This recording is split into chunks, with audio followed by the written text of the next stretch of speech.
Lindsay here, the Frugal Crafter, with a coastal watercolor tutorial for you today. You're going to need some paraffin wax or a white crayon or a candle, just a hunk of wax that you can use for later on in this tutorial. I'm going to sketch on with my Grapha tint pencils, and the reason I am is because to me they really look like coastal Maine colors. I'm going to use a number 4 indigo, dark indigo, to begin my sketch. You can use a regular pencil, but I kind of can go a little bit darker for my video if I know I can remove my lines later. So about a third of the way down my paper, I'm going to draw in my horizon line, and then I'm just going to kind of put in a rocky coastline. This is going to be a very Maine picture. All right, then I'm going to switch over to one of my greens, and I'm going to put in just this kind of land mass up here. Okay, because we're on the coast. This is kind of a little peninsula area. And I also want to put in some tree line up here. Not too much. I just want to kind of get a basic area in. And since I am coloring and I am drawing with this pencil, I'm also going to throw in a little bit of color too, just so I have it there. Now I'm going to go in with a kind of a tan color. This is chestnut, and I'm just going to very roughly throw in some rocks, mostly just some scribbly lines that will be my rocks. I know it probably looks like a mess right now, but it'll all come around when we add the paint, I promise you. And look how I'm holding my pencil at the end. That just gives me a looser look, and it helps me from getting too bogged down with details. It also, I don't know, just keep it really sketchy and loose. I want a big rock over here too, I think. Let's just throw in a nice big rock there. Alright, so that's basic sketch, and we're going to do the rest with the paint. But first, before we add any water to this, I want to grab some wax. I'll take it right out of my box here. This is just regular canning wax, but you can cut a piece off a candle. I would try to keep it chunky. You don't want to have too much detail, so if we are using a crayon, just break it in half and use kind of the rough area in the middle. Now, where the waves come in, where they hit the water, that's where you're going to have the breaks and the white foam, so that's what I want to throw in here. Kind of near the edge, near the coast, where it's coming up to the rocks. That's where we're going to have some foam. I think I want a few more rocks in here so I can have some more splashiness. Let's just throw a few right there. And you can kind of drag it back because it's going to be stronger white right next to the rocks, and it's going to kind of mellow out. Try not to go over the rocks, because wherever you're putting the wax, that's where it's going to remain white, and we're not going to be able to paint over that area if you've put a lot of wax there. And maybe just a few little, I don't know, just little white caps out here. It was funny, one of the first jobs I got as a freelance designer was to draw rubber stamps for a couple companies, and one company wanted a coastal, they wanted a beach. And so, you know, coming from Maine, I drew what a beach looks like, which is like this. And they were like, no, you've misunderstood us. That is not the beaches that we're looking for. That's not the beaches that we have in, I think it was South Carolina, or the company was out of. It was kind of funny. All right, I'm going to use a large brush to wet the top of my paper above the horizon line. I'm kind of wetting right over the tree area a little bit. Not too much. I don't want to disturb those lines too awful much, but I also don't want them to be a hard line either, because they're further away from you. The things at the bottom of your paper are closer to you, generally tend to be closer to you, so those would be in more sharp focus, and the stuff further away will be softer, and that's so that helps give you depth. That's why some paintings look flat, because everything's in focus. Alright, now I'm going to add some ultramarine blue, and I'm going to add it to the top of my paper, and what I do is I get some off my pan of color, and then I swirl it out. That way I don't have any clumps or any weird, big, chunky, over-saturated areas on my brush. And then I'm just going to go across the top, and I'm going to work my way down. I want it darker at the top of my paper. That's how the sky looks. If you're outside in a nice, calm, blue sky day, you'll notice that it is darker towards the top. Watercolor also dries lighter, so you want to make sure you go a little bit darker than you think you're going to want it when it's, you know, completely done. And you don't want any puddles in this area of your picture. Otherwise, you're going to end up with blooms, and sometimes that will work to your advantage and look like clouds, but it's kind of a difficult thing to control, so you might want to just watch out for that. Now I want to put some clouds in here, but what I'm going to do is a technique called lifting, and it's very easy, and this is one of the first things I teach my students, and you just crinkle up a paper towel and you blot out some clouds. Because it can be very addicting, so if you go overboard and you take out too many clouds, you can always paint it over and do it again. So don't worry if you end up going a little crazy and blotting out too many clouds. Never rub your paper. You always just want to do a little blotting, okay? Keep it natural. Generally, they're puffier on the top, and then they kind of flatten out on the bottom. Another thing is, it's actually more like the top and the bottom of your paper. So if you had clouds, your clouds would be smaller towards the horizon line, and they'd be bigger towards the top of your paper. So if you did tiny little clouds on the horizon line, around the horizon, keep them smaller, and keep the bigger ones up towards the top.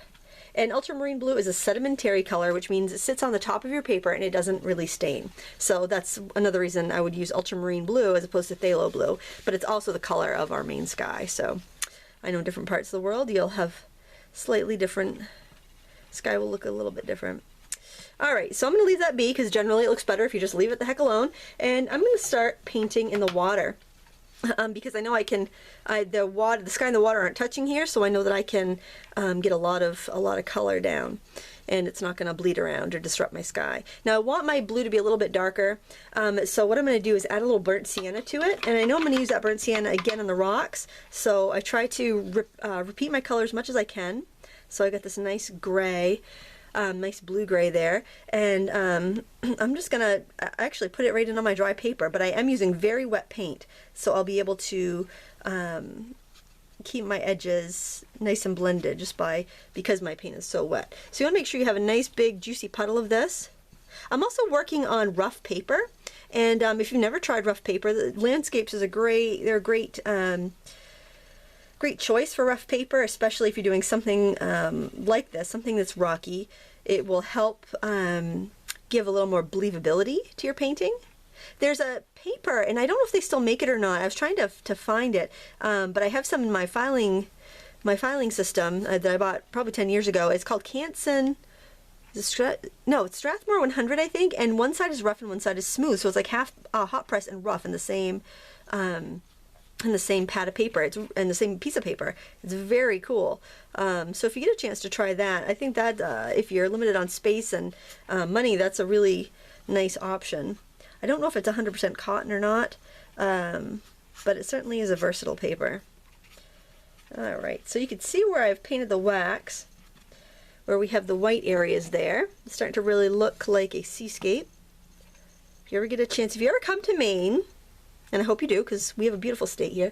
If you ever come to Maine, bring a little box of watercolors, bring some watercolor cards, spend a day on the coast and sit on a rock and paint. You can go to Acadia National Park, you can sit, a little bottle of water or something so you can paint and just paint, or there's lots of free beaches along the coast in Searsport and Belfast.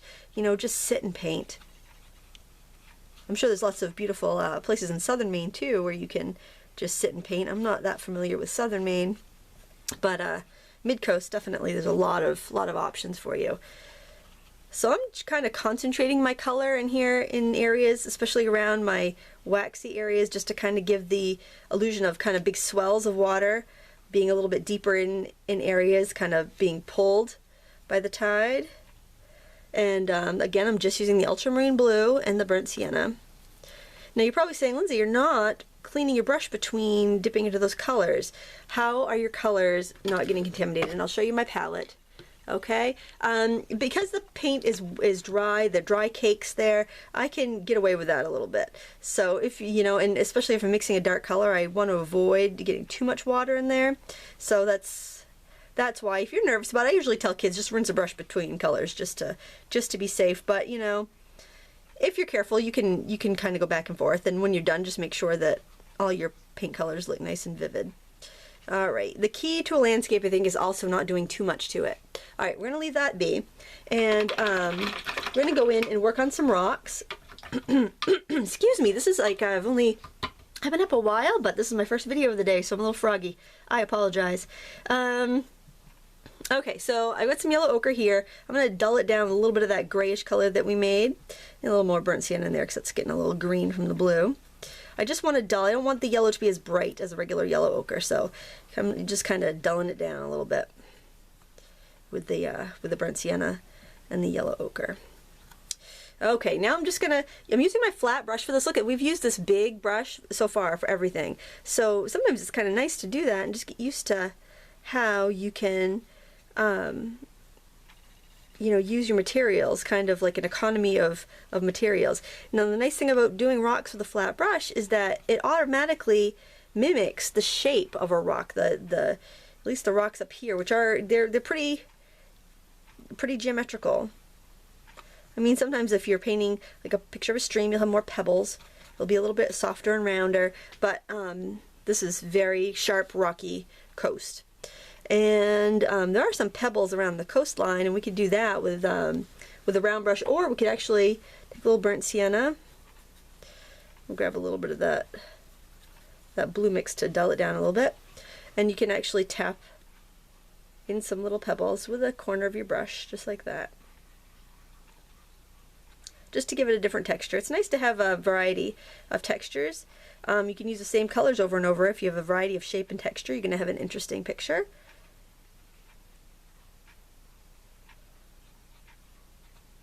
And you might even want to do that with your round brush. But let's just play with the square. Let's just play with the flat brush and see how much we can do of this painting with just a flat brush. I'm also going to go in with that darker color that we made and add some shadows.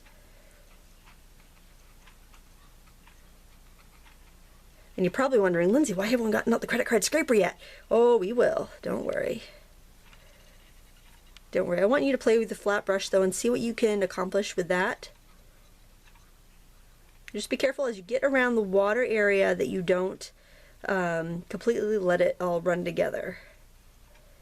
Doesn't bother me seeing a little bit of paint go crazy, but you want to just be aware of that so that you don't lose your lovely blue sea.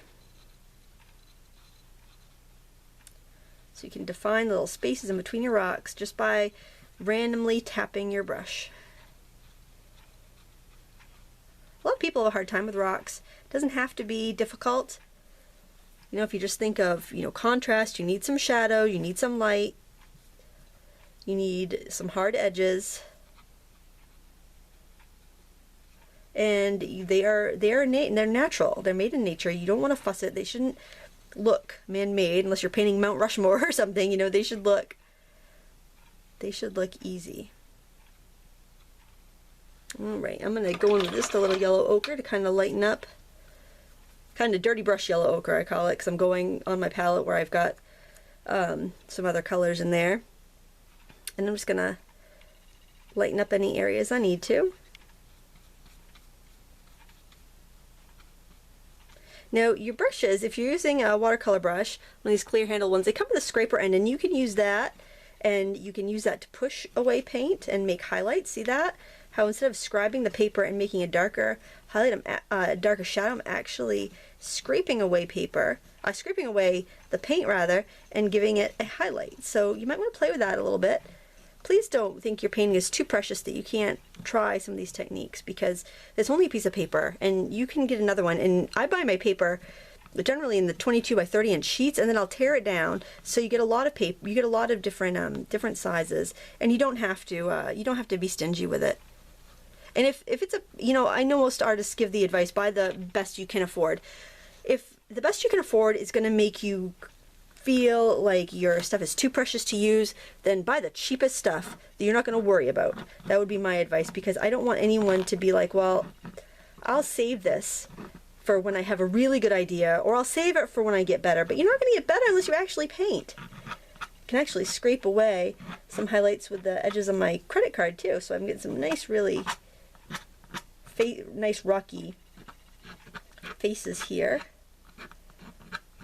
Those hard planes of the rock. This can get very addictive, so just keep that in mind, that you don't overdo it and scrape away all your paint. So here, and I think part of this is how wet the paper is and the sedimentary colors. I'm actually moving a lot of color around rather than just than scribing in darker lines. I'm going to throw in a little bit more on these rocks in front here.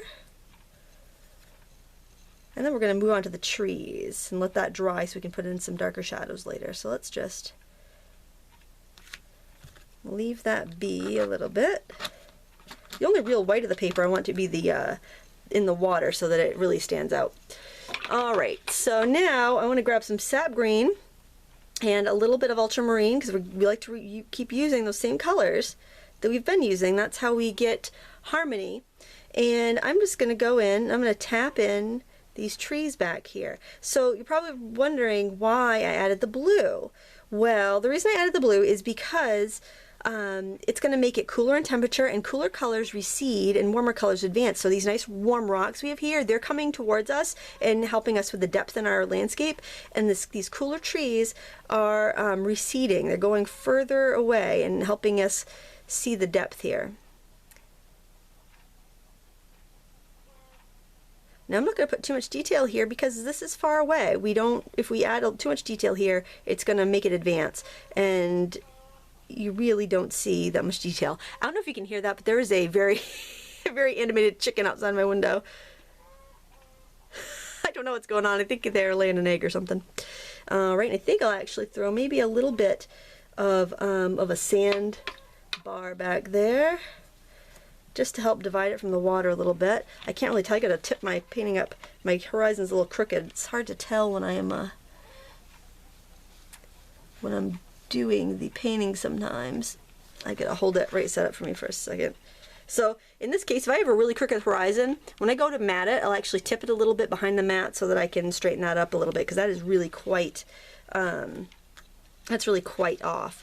But though I think my paper's not torn correctly, so I was going by, I don't think my paper's cut very square, but that's all right. I'm not going to worry about that. But just to, just to let you know if that happens to you. Now I want these trees up here to be a little bit warmer in color and brighter. So what I'm going to do is just use a sap green on its own and tap in some trees. Every once in a while somebody will say that I remind them of Bob Ross, which I find to be a compliment, because he really brought art to a lot of people, and people that would never take an art class otherwise. So so when somebody says that, I always think of happy little trees. Gotta put our happy little trees in there. I caught a Bob Ross show on TV the other day. I was having lunch, and sometimes I'll just turn on the TV while I'm having a lunch break, and he was on, and I just sat mesmerized. He has little squirrels in the studio.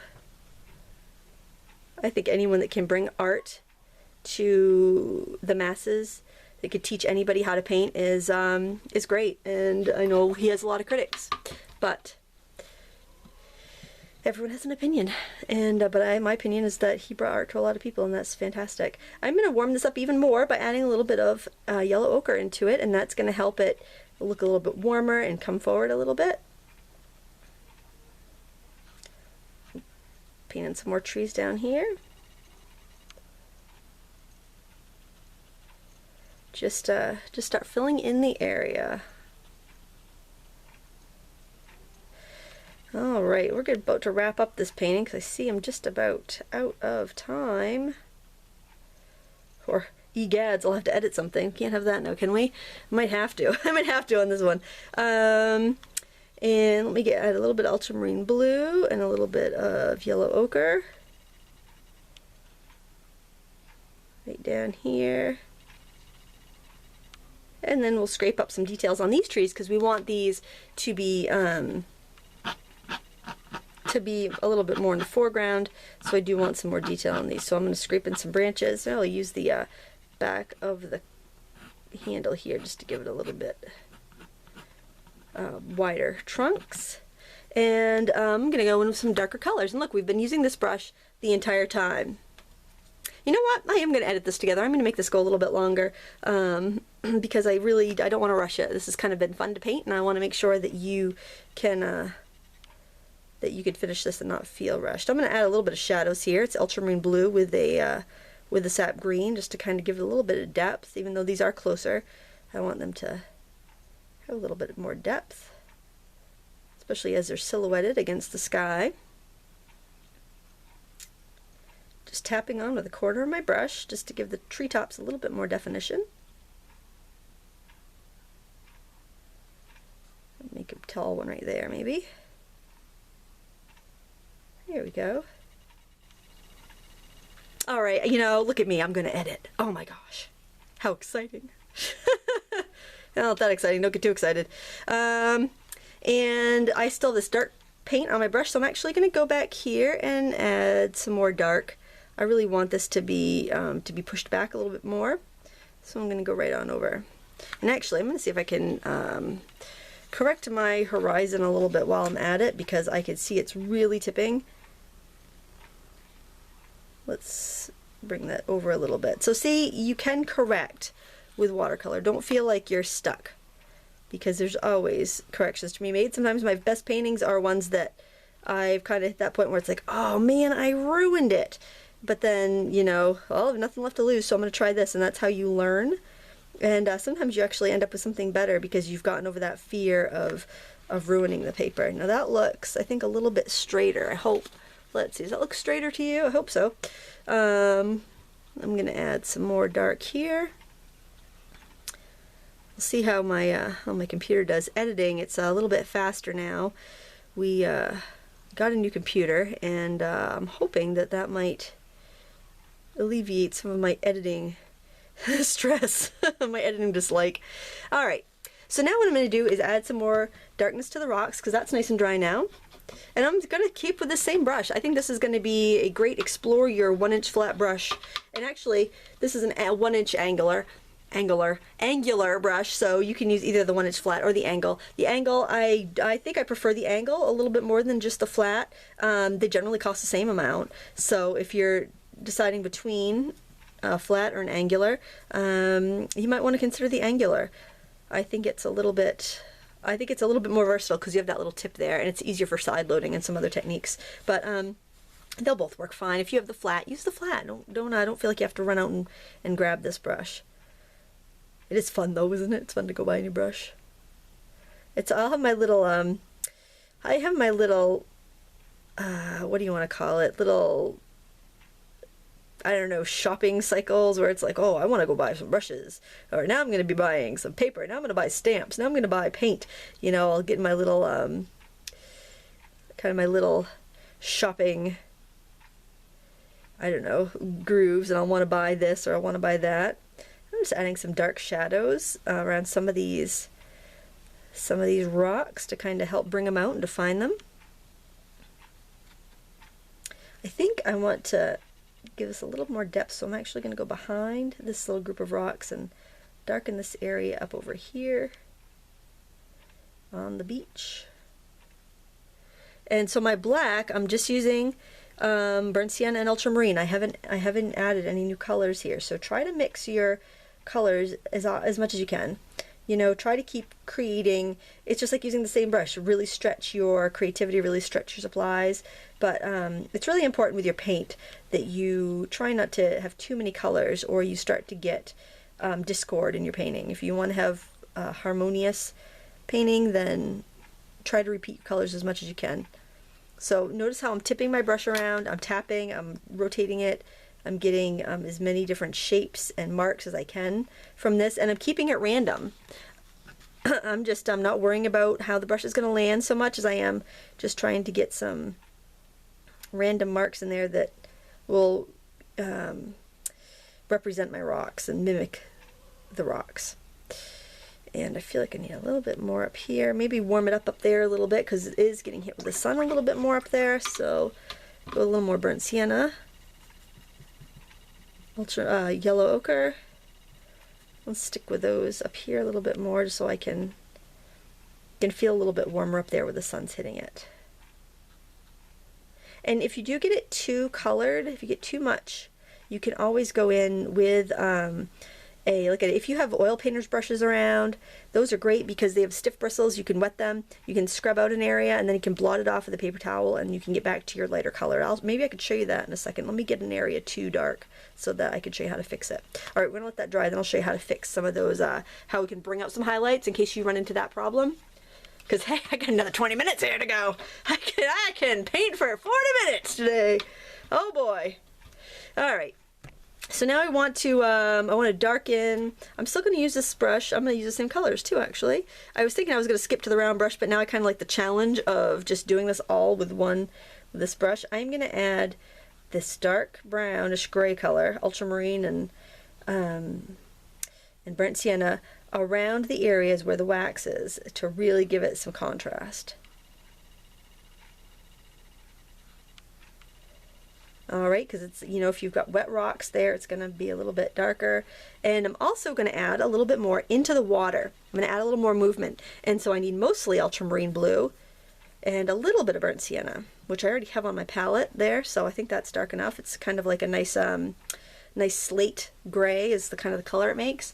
And what I'm going to do is just kind of keep my strokes horizontal. You want to make sure that you're painting with the movement of what you're trying to create here. So I am going with the movement of the sea, and I'm just going to throw in these darker waves, and that's really going to help me get that movement and get the realism that I want in this painting. Okay. It is going to dry a little bit darker, so you want to make sure you have as much in there as you need. And I forgot a few rocks there, so why don't I go throw those in while I'm at it. I don't think it's near any wet paint. I think I can get in there just fine. Let's throw those right in there. And then I'll do a little scraping just to kind of define the edges a little bit. So far, actually, everything we've used here are sedimentary colors, meaning colors that will just kind of stay on the surface of the paper. So it's really easy to lift and to do a lot of these techniques that we've been working on. All right. Oh, I'm really, as you go further on in your painting, you might find that you really want to move into a smaller brush, and you can absolutely do that. But try to hold off as much as you can. See what you can do with this big brush. For lifting, I am going to need to move to a smaller brush, or a different brush rather, just because I need to scrub some out. But it's a good technique to learn anyway. Just throwing in a few more shadows in here while I'm at it. Alright, so our final step will be lifting out some of the highlights, and I'm going to pause the camera while I go find an oil painting brush to use for this. Okay, so these are just oil painting brushes. Flats or filberts will work really well, and I've just got this small one. It is a number 2, which is a bigger than a number 2 watercolor or synthetic brush. And what I'm going to do is I'm going to go in here, and I've wet the brush, and I'm just going to wiggle it on the paper, and what it's doing is it's lifting up the pigment and allowing me to lift out a highlight. I'm going to do this in a few more places where the sun's really strong. Now you do have to not worry, but you need to be aware that it's going to slightly damage the surface of your paper. So while you're doing this, if you were to paint over this, it's going to really suck up the paper a lot more, the paint a lot more. So I reserve this for kind of the end of my painting session, so I'm not going to be adding any more glazes or washes, because if I do, this paper area where I've lifted it is going to be much more absorbent because I've removed some of the sizing on the surface. But I tend to just do this kind of at the end anyway, so it's not really that big of a deal. Alright, so I've added some highlights there. I'm going to add some highlights down here in front. I feel like I want this to be brightened up so it kind of picks up in front. It just kind of like lifts itself away from the background a little bit, gives me a little bit more of a natural look. And maybe a little bit right over here on these faces of rocks.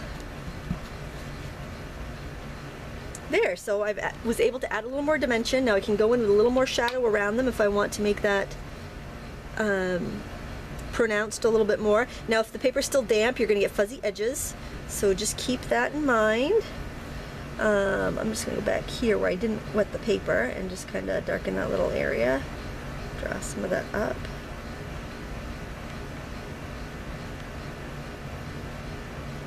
And you can go in with your scraper if you want some really fine lines. I just wanted to give a little bit more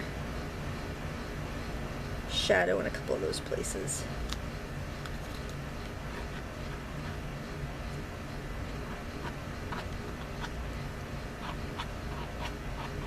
And really, that's all there is to it.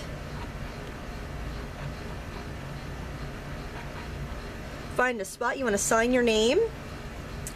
I think maybe I'll sign mine over there with a pen or a small brush, and there you have it. Thank you so much for watching this extended long watercolor video. If you liked the longer video, let me know. If you didn't like it, you can let me know that too, because let me know if it's worth editing. Thank you so much for watching. Please give me a thumbs up and subscribe if you like this video, and until next time, happy crafting.